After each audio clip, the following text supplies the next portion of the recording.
안녕하세요. 제가 책을 사서 카메라를 한번 켜봤습니다. 어떤 책을 샀는지 한번 보여드릴게요.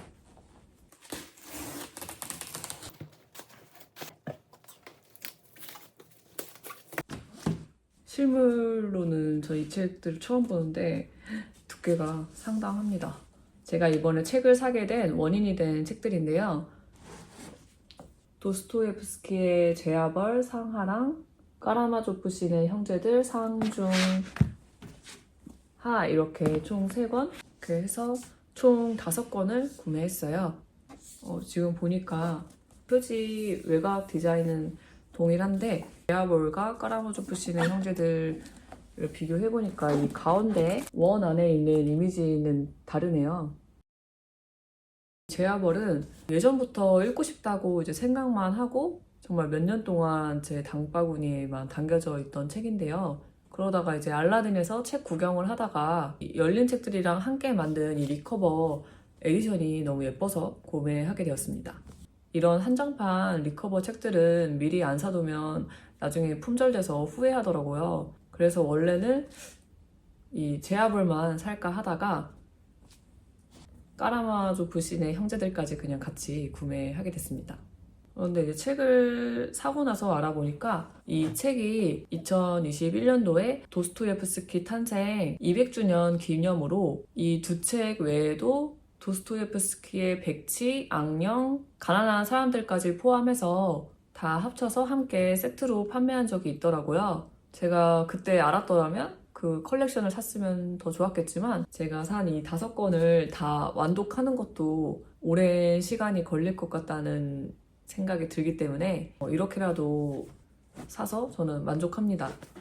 이렇게 일단 사서 책장에 꽂아놓으면 미래에 제가 언젠가는 다 읽을 거라고 믿습니다. 그리고 이 책만 사긴 또 아쉬워서 제가 2권을 더 추가로 샀는데요.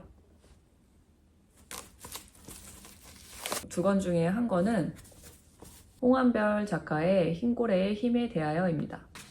여기 책 날개의 저자 소개에 클레어 키건, 애나 번스, 가주오 이식으로 데버라 리비, 버지니아 울프, 수전 손텍, 시그리드 누네즈, 앨리스 오스월드, 조앤 디디온, 리베카 솔릿 등의 책을 옮겼다. 이름만 들어도 잘 알려져 있는 해외 작가들의 글을 번역한 번역가이시고요. 이 책은 20여 년 동안 거의 100권의 책을 번역한 홍한별 번역가의 에세이입니다. 책 소개를 보니까 번역의 모호함과 또 번역의 불가능성에 대해서 이야기하는 책이라고 해요. 저는 특히 이 책 표지가 너무 멋지다는 생각이 드는 게 위에서부터 하얀 물감이 흩뿌려지듯이 쭉 내려와서 마지막에 흰 고래의 힘에 대하여라는 글자가 이렇게 보여지잖아요. 이 글자는 이 번역의 불가능함을 말해주듯이 완벽하게 또렷하지는 않아요.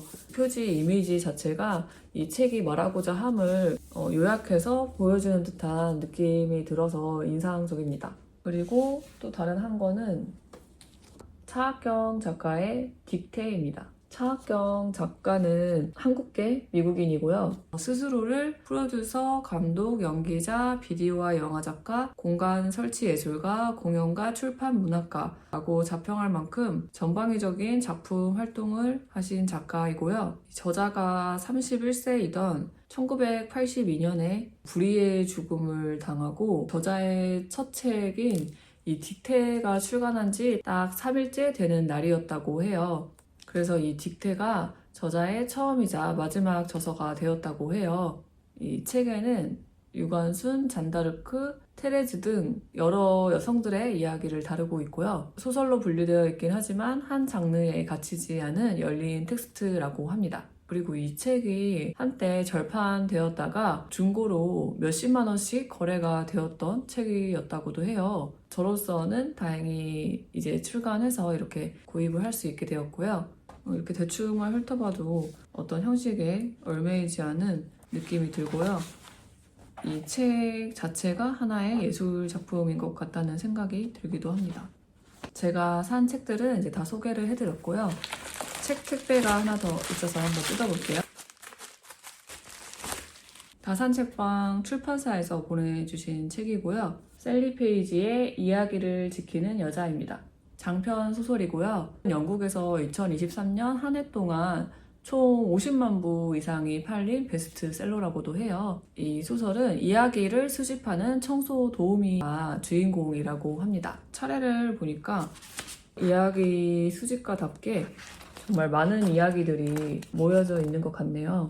앞부분만 한번 읽어드리면, 하나, 이야기의 시작. 둘, 가족 이야기. 셋, 각층의 이야기.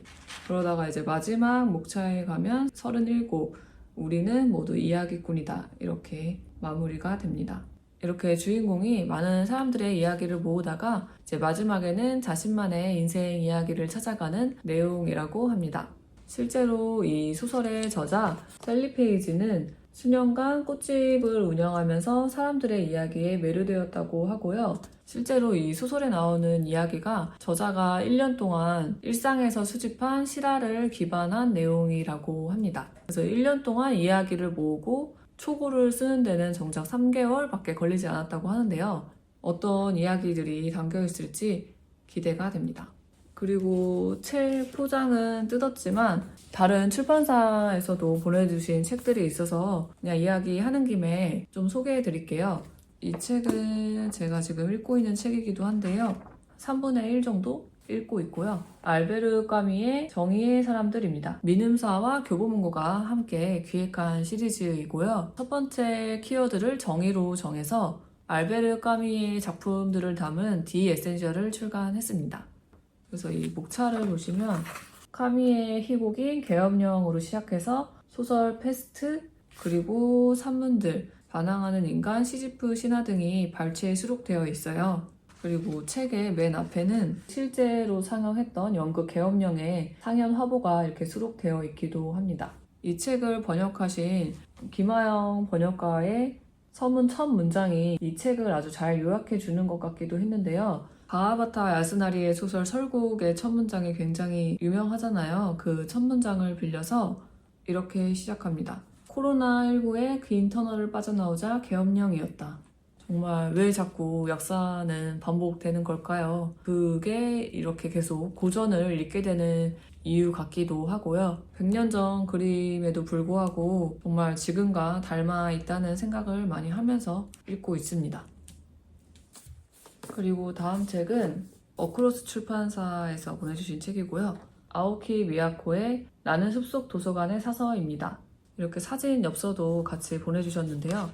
이 사진이 이제 실제 저자가 지금 운영하고 있는 도서관 사진인 것 같아요. 일본의 사설 도서관인 루차 리브로의 사서이시고요. 이 저자가 도시 생활을 하다가 정신질환을 얻게 되고 이제 나라현으로 이주해서 숲속에 70년 된 고택에 이 도서관을 개관했다고 해요. 한 번쯤은 생각해 볼 일이잖아요. 답답한 도시를 벗어나서 자신만의 공간을 만드는 거요. 생각하기는 쉬워도 정말 실천하기는 정말 어려운 일인데 그걸 해낸 저자의 이야기가 어떨지 궁금해집니다.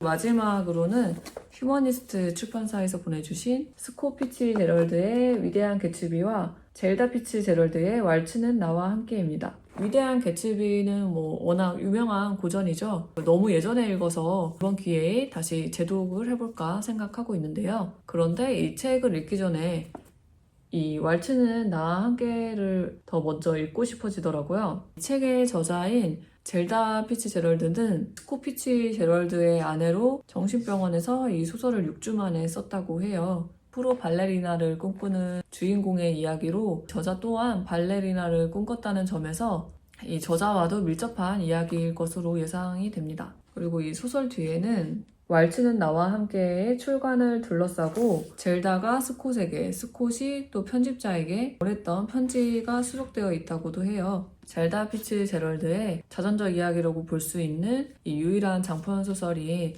왈츠는 나와 함께 어떤 소설일지 이 책도 얼른 읽어보고 싶습니다. 이렇게 해서 제가 산 책들이랑 또 출판사에서 보내주신 책들까지 새 책이 또 잔뜩 쌓였는데요. 부지런히 또 읽어보고 또 좋은 책들 있으면 소개해드리도록 하겠습니다.